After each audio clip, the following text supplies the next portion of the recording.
Bonjour à tous et à toutes, j'espère que vous allez bien aujourd'hui et j'espère que votre reprise n'a pas été trop dure. Moi perso ça a été un peu hard, mais bon. Aujourd'hui on va faire 5 faits sur les motos Terminator, appelées la moto Hunter Killer. Donc, pour ceux qui ont vu le film Terminator Salvation, et ben, pour la première fois on aura des motos Terminator. Donc, le premier fait, dans Salvation, les motos sont principalement utilisées par les machines de Skynet et les résistants. Elles sont inspirées d'un design militaire futuriste avec un look post-apocalyptique et brutal, parfait pour la guerre contre les humains. Pourquoi je dis résistant? Parce que tout simplement, John Connor, avant d'aller au laboratoire de Skynet, et ben, il tend une embuscade à une moto Terminator qui entend la musique et il vient et la moto se rapplique au niveau de la position de John et John lui tend un piège, en gros elle se casse la gueule et tout. Et ce qu'il fait après, bah, il enlève sa puce pour qu'il puisse l'utiliser à sa guise. Donc voilà, pour ce premier fait.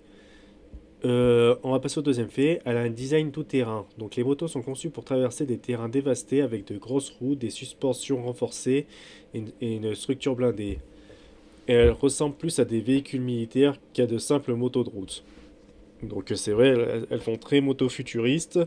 On dirait des motos cyberpunk un peu. Enfin, elles ont plutôt un super look, moi j'aime bien. Donc voilà pour ce deuxième fait. Troisième fait, euh, le fait marquant, enfin la scène marquante sur cette moto Terminator, et ben il n'y en a pas des masses, il y en a qu'une, et elle a été très marquante, c'est la scène de poursuite. John Connor et ses alliés utilisent des motos Terminator dans plusieurs poursuites spectaculaires à travers la ville en ruine, mettant en avant la vitesse et la maniabilité dans leur environnement. Il y a aussi quand elles poursuivent Kyle Reese et Marcus, qui est plutôt pas mal, quand on la voit faire une espèce de figure pour esquiver euh, une espèce de voiture, moto qui lui arrive dessus. Donc elle est plutôt pas mal, cette scène. Fait numéro 4, un mélange de réel et de CGI. Comme dans beaucoup de scènes d'action de salvation, les motos visibles à l'écran sont un mélange de véritables véhicules modifiés et d'effets spéciaux numériques, ce qui permet aux créateurs de faire des cascades impossibles avec des motos en temps réel. Donc c'est la scène que j'ai expliquée où elle faisait une espèce d'acrobatie, bah du coup en vrai tu peux pas faire ça sinon c'est casse-gueule direct. Donc voilà pour ce fait là. Dernier fait, cinquième et dernier fait, une esthétique post-apocalyptique distincte. Les motos reflètent le style visuel du film, ferraille rouillée, armature et pièces récupérées. Cela renforce l'ambiance sombre et industrielle de la guerre entre humains et machines. Voilà pour ces 5 faits. Donc j'espère que vous avez aimé cette vidéo. N'hésitez pas à vous abonner et à liker, ça me fait toujours plaisir. Je me suis dit on va changer un peu de Terminator, on va faire un peu tout ce qui est on va dire accessoires, donc moto, avion, je vais essayer un peu de couper. Voilà.